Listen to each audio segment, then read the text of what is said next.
ได้ปืนมาใหม่2 บอกมาลองยิงเงินยางรถลองเบิง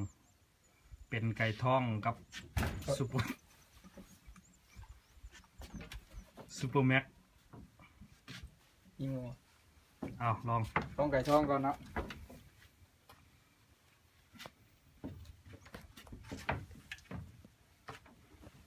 ต่างคนต่าง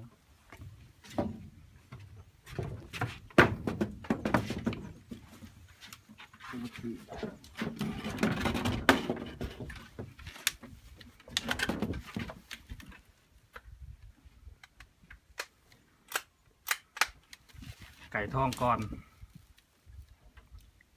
ไก่ท่องกระชุนที่ใส่ยิงแมนซีไอวัตะกัวยิงระยะ50 เมตร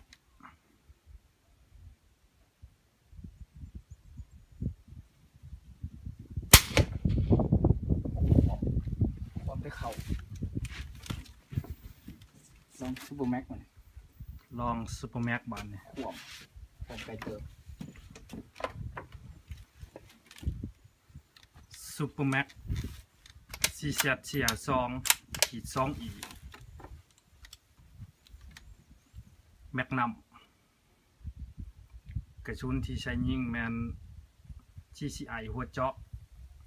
หัวทองเดี๋ยวเพิ่งเป่าละไก่ท้องหัว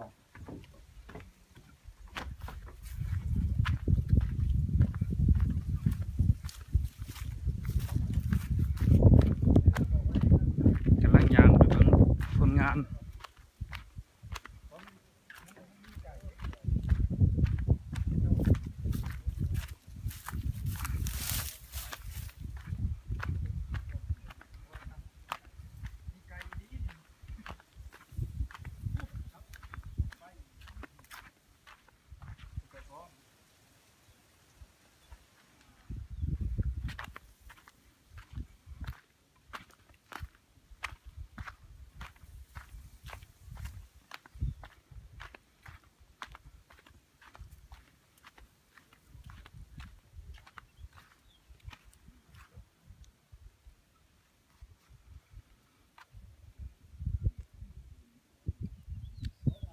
ยังขวมบ่จะเข้าเป้าบันได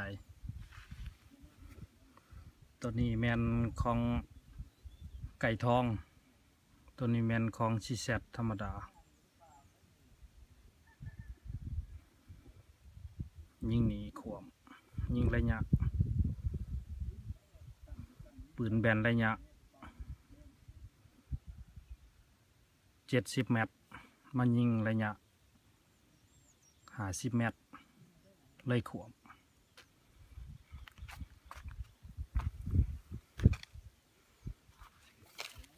ทะ